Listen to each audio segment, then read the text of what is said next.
Jamy Dimy est prêt pour vous parler aujourd'hui sans spoiler du film Maléfique 1. C'est moi. D'accord. Sortie en 2014, elle est présente à ma gauche, mais je ne vous la montre pas parce que cette créature est très bizarre.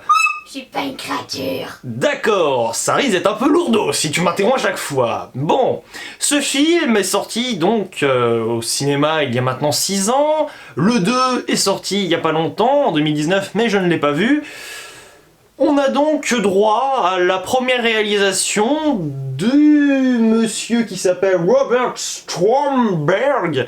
Sa seule réalisation d'ailleurs, ce qui est assez drôle quand on y pense, c'est que tout simplement, il ne s'est pas occupé, bon évidemment, de Maléfique 2, mais qu'il était plutôt cantonné à un rôle de décorateur, tout simplement, puisqu'il a eu 2 Oscars d'affilée en 2010 et 2011, au souvenir, avec Avatar et avec Alice au Pays des Merveilles, un film de Tim Burton qui manque à mon palmarès.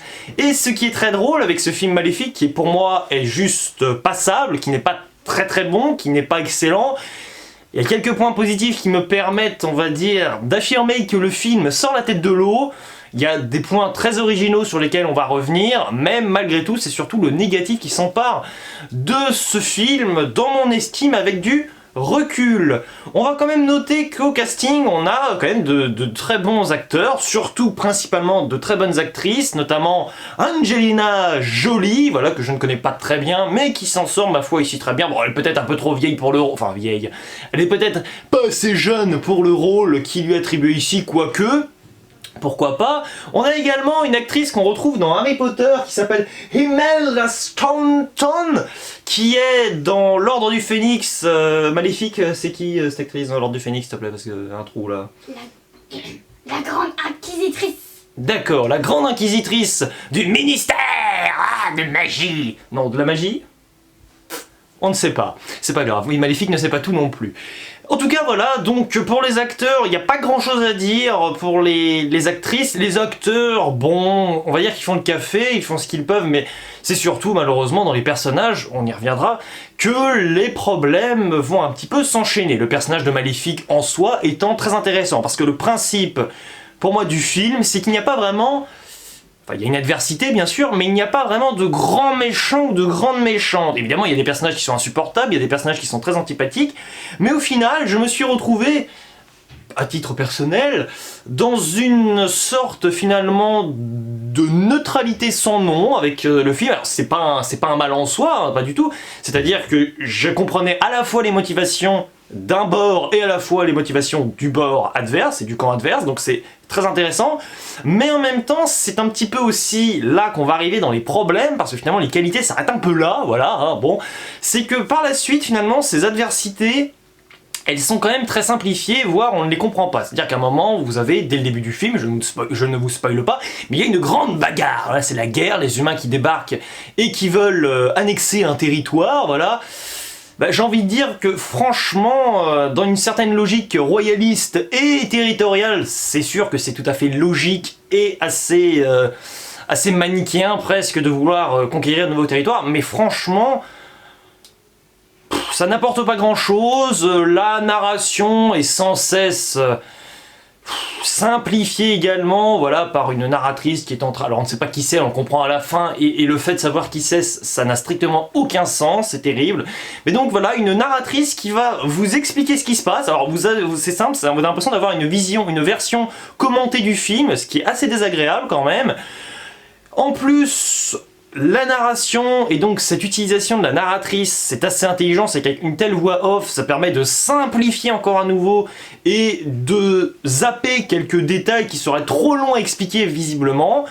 Encore heureux, voilà, je bifurque un peu dans les points positifs, points négatifs, on a quand même, voilà, cette qualité qui est qu'on reprend le conte de la Belle au bois dormant avec Aurore, et qu'on essaie peut-être, alors non pas de le dépasser, on va dire, de créer vraiment une nouvelle dimension, c'est davantage finalement le recopier, c'est un peu dur à dire, mais oui c'est ça, c'est-à-dire qu'on reprend le conte original, c'est pour ça que je ne spoile pas cette vidéo, mais si vous connaissez déjà, enfin je ne spoil pas le film, mais si vous connaissez déjà l'histoire de la Belle au bois dormant, bah, vous connaissez grosso modo l'histoire du film.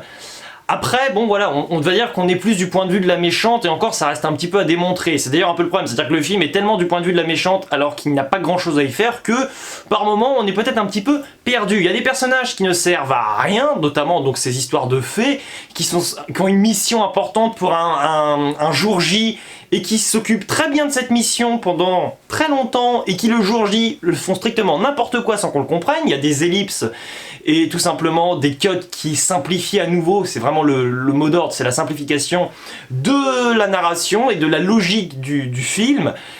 C'est un film qui nous perd un peu, qui est également très particulier concernant donc sa géographie. Et c'est là que nous allons invoquer Jamie de C'est pas sorcier. Nous avons de ce côté le côté, comment dire, j'allais dire c'est pas des humains, mais le territoire de Maléfique, ça s'appelle comment Maléfique, tu peux me dire? Les bestes. Les bestes, voilà, vous avez les bestes d'un côté et les nuls de l'autre, enfin les nuls. Vous avez les humains, voilà, parce qu'il faut aussi savoir que les rapports de force malheureusement sont terribles. C'est-à-dire que Maléfique, on ne s'inquiète à aucun moment pour sa survie, parce que ça m'a rappelé d'ailleurs Bright Burn, L'Enfant du Mal qui est sorti l'année dernière, où finalement vous aviez un couple qui se fait exploser par son enfant qui a trop de pouvoir, mais au moins dans ce film-là on se doutait de ce qui allait arriver, voilà, on savait que ça allait forcément mal se finir. Alors qu'ici on essaie de créer un faux suspense qui n'a pas lieu d'être. Mais bon, passons. D'un côté donc Maléfique, de l'autre côté le roi s'il vous plaît, le roi comment? Stéphane. Merci, le roi Stéphane. Ce qui est très bizarre, c'est que ces deux territoires sont situés, allez, à une dizaine de kilomètres, on va dire, allez, 5 kilomètres. Les territoires et la nature, ça n'a strictement rien à voir. Il y a donc normalement une sorte de fracture, peut-être pas territoriale, bon évidemment politique dans l'idée, parce qu'on sait pas vraiment d'ailleurs qui gouverne Maléfique. C'est Maléfique qui gouverne le territoire, Bien bon. entendu. Voilà. La nature, la surface finalement, et esthétiquement ça n'a rien à voir, et il n'y a pas vraiment, on va dire, de continuité ni de rupture. Je m'explique, c'est-à-dire que d'un côté vous avez un monde complètement fantastique, évidemment avec Maléfique, et de l'autre vous avez un monde qui nous paraît, voilà, très médiéval, mais très humain. Et finalement vous avez des personnages qui vont un peu se déplacer, tantôt vers un côté et tantôt vers l'autre, et c'est bizarre, c'est qu'on a l'impression que les panoramas finalement, et les plans larges auxquels on assiste lorsque finalement on essaie de nous illustrer, vue d'hélicoptère entre guillemets, ces grandes rivalités, ben, quand on est au sol, on a l'impression d'avoir un territoire qui n'a strictement rien à voir. C'est donc très particulier. Mais écoutez, ce film, je ne peux quand même que vous le recommander, puisqu'il a quand même quelques qualités, vous l'avez compris, il est quand même assez original. Sur le concept et sur l'idée, j'achète. Les combats sont extrêmement bien filmés, j'ai oublié d'y venir, mais visuellement, c'est vrai que c'est quelque chose d'assez, pas génial, mais parce que c'est pas non plus très renouveau, mais c'est quand même très bien ficelé. J'ai envie de dire que les chorégraphies sont aussi très intelligentes, donc franchement, bon voilà, moi je ne mets qu'un 5 sur 10 sur Sens Critique, pour moi c'est un pari qui n'est qu'à moitié remporté. Maléfique, combien mets-tu à ton propre film? 20. 20 sur 10? 20 sur 10, d'accord. Eh bien, un bon 20 sur 10, c'est très bien. Donc écoutez, vous l'avez compris, que ce film, eh bien, divise totalement. Mais plus sérieusement, il ne me reste plus qu'à vous dire ciao et à la prochaine. Vive Maléfique! J'ai été acheté par Maléfique. Non, ma reine.